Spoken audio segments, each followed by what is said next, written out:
Professors don't just teach. They inspire. They challenge. They motivate.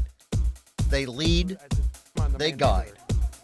Somewhere on campus, there's a professor whose intellect and personality will captivate you. A mentor who will change your life forever. It's up to you to find that person. It may not happen your freshman year, but make it part of your college quest. I meet with my professors because, for one, I want them to know who I am. Because if you establish a relationship or a rapport with your professors, then it helps them understand what you need and how you understand things, and how it helps you also know what they want from you and their expectations of you as a student. A good relationship with the professor, as far as communication and everything, is important. A lot of my professors are really cool, and they'll talk to you just like a friend. Go to office hours just to introduce yourself. I can't tell you how many times I had people tell me to do that, and it's just invaluable advice. Go see your profs. I promise they won't bite. To not be afraid to ask professors for help, because I know my freshman year I did, and I didn't think they would be very nice, but they turned out to be really nice, like really easy to talk to, and they help you a lot. And I think that's a good thing for students to do. And, because you get to know the professor, that personal relationship. If I don't understand something in my reading, I'll highlight it, or I'll make a tab in it in the text, and then I'll take it to the professor and just ask them if they can explain it more clearly to me.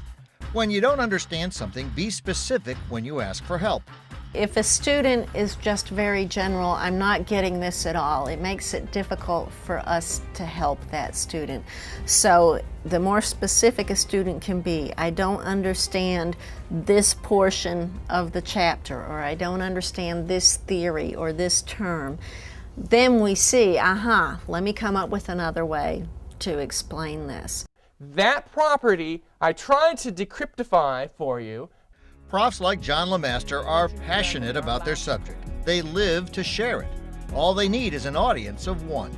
Sometimes I sit in my office like the lonely Maytag repairman, hoping for someone to visit. And it's wonderful when somebody comes by and they say, all right, I had some questions about this. It not only helps them, because we can have that interchange, but it helps me. If they let me know this is not clear, I can do a better job of going back and teaching. Unfortunately, the students don't come to their professors frequently when they do poorly. I think that's something that they should be doing, is knocking on my door to say, what can I do? How can I change the way I study to do better on your tests? But oftentimes, I find you pass back the test, it goes straight into the book bag. They don't even look at the questions they missed. They're not analyzing, well, gee, did I miss more true false than multiple choice? Did I do well on the essay? What brought me down? So there needs to be more critical thinking about what's going on when I do poorly. Like other professors, Dr. Novotny Lawrence at Southern Illinois University wants students to come for help as soon as they don't understand something. One of the things I reinforce time and time again is that I'm a resource. Use me. And I do, because they won't come. More often than not, the time they show up is at the end of the semester when they are saying, well, I'm not getting the grade I want, and what can I do? Well, that time is too late. I like to really have a dialogue, and I wish that they would come. I do get some students who visit with me, but I do wish more students would come and talk to me in my office hours and find out that, even though I'm up here, they got me on this stage and I'm lecturing, that I'm human, and there is a human element to all of this, and I want you to do the best you can, and that's why I'm here. Really, they are human. You'll find faculty and deans serving up hot dogs and veggie burgers the first week of school at Prairie State College. Ice cream at Alfred University. Even the university's president gets into the act. So you'll find schools providing a welcoming environment. They want you to do the best you can academically. Professor Paul Gutierrez, Director of Undergraduate Studies at Indiana University, wants you to earn high grades in his English class, but he's the first to say that A's and B's alone don't define success. The single most important thing that they can do in the next 4 years is pursue a mentor. And it might be a teaching associate, it might be a professor, but they have to make some kind of personal connection to the teaching side of this. And it'll be a really rewarding experience. Your mentor may turn out to be one of your profs, or maybe the faculty advisor to a campus activity you join. It may be the yearbook committee, the college or university television station, or one of the musical ensembles. In large freshman lecture classes like this one, it's difficult to develop a relationship with the professor.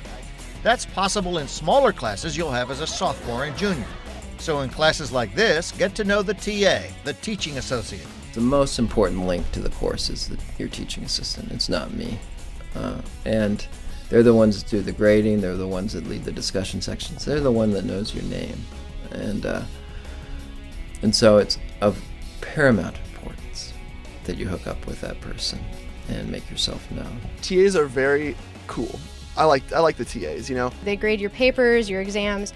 They have office hours along with the professor. And then really, like, certain TAs, they're amazing. They're smart and they know exactly what needs to be covered, and they help you out. We also run study sessions, and I think that really helps students process the information in a different manner. The professor may say it one way, the book may say it another, I may say it a third way. The first two ways might not have gotten through to the student, the third way might. And I think it's really important to provide a different perspective, and also to provide yet one more individual that the students can go to in order to get the knowledge that they need. Always come in and ask questions all the time. I'm always open to questions about other classes, not only the class that I TA for. So we're always there. But we're there to tutor them, to help them with tests, any questions, their projects, anything that they need to know or want, we're kind of there as a mentor. In smaller classes like this one at Lycoming College, you'll have some one-on-one time with the professor. Developing a relationship begins with respecting her position. Bonita Kolb teaches this class. How will you address her? Dr. Kolb? Professor Kolb? Mrs. Kolb? Miss Kolb? Bonita? Profs will usually let you know. When in doubt, refer to them as professor. We need to train them again for the professional world. Now, this may vary in disciplines. I'm in business. But they're not to go to the work the first day and call their boss Mary or Mohammed. They're to call them Mr. or Mrs. I am to be dressed as Dr. Kolb. I'm very friendly. I'm nice. I'm not easy. They need to make that distinction, and that they're used to thinking friends are nice. They're also easy. They're forgiving. They're accepting. I love them all as individuals, but I have high standards for them. This is a hard thing to understand for them. They make it personal. It's not personal. It's not going to be personal in the professional world. Your professors set the tone. If they want to be addressed professor, that's what you do. If they say they want to be called by their first name, I suggest you still refer to them as professor unless they insist on something less formal. Etiquette is also one of several issues relating to emailing your professors. Well, first of all, we have so many students in our classes, so you have to think that you might have 5 or 6 or 7 classes, and you know each one of your professors, but we might also have 3 or 4 or 5 classes with 30 or 40 or 50 or 100 people in each class, so it's hard to remember who's in which class. The other problem that I run into a lot is I'll get an email from somebody and it's hard to tell at first glance whether it's spam or whether it's from a student, because the email address will be something like prettygirl@Yahoo or partyboy or something like that. Most of the time the students identify themselves and they start off with a, hello Professor Morowitz or Dr. Morowitz, but occasionally you get an email from a student that doesn't identify themselves and they're using, for example, their home email, and I don't know who, giggly-girl2@AOL.com is, so the first thing I write back is, I can't answer you if I don't know who you are, right? Here's how to clearly communicate with profs through email. Start with the subject line. For example, Psychology 275 writing assignment.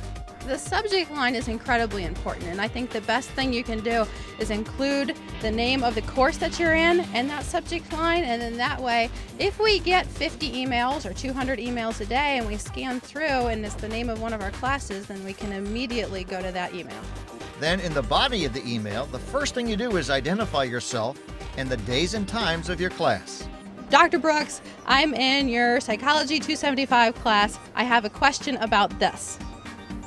You have to just be very specific, and most importantly, include your name. Let us know who you are so we know which class you're in, and we can also find out best how to help you.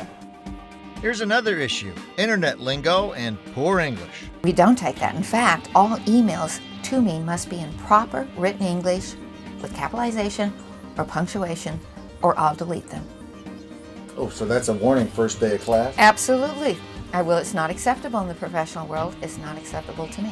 It's just out of a sign of respect to use complete sentences, use punctuation, use capital letters when you're saying Dr. whoever. Of course, if your profs use internet lingo in their emails to you, that's a sign it's acceptable to them. Again, remember, the profs set the tone, follow their lead. And again, with your own name, don't say thanks, hugs and kisses, see you in class. But you get the hugs and kisses sign off? Sometimes I do, or class really sucked today, or why do we have to have so much homework, or... No, you're kidding. Of course we do. Really? And it's one of those things that you just kind of think when you're talking to your professors, it's like showing the same kind of respect as if you're talking to grandma. And would you use some language with your friends that you would not use with grandma? Use the same rule when you're talking to your professors. As you've heard, it's important to get to know your profs or TAs. Visit them during office hours. Be specific when you don't understand something. When speaking to your profs, address them as professor unless you're told otherwise. Do the same when sending an email. In addition, on the subject line, identify the course. In the body of the email, make sure to put your name. Use proper English, and remember the grandma rule.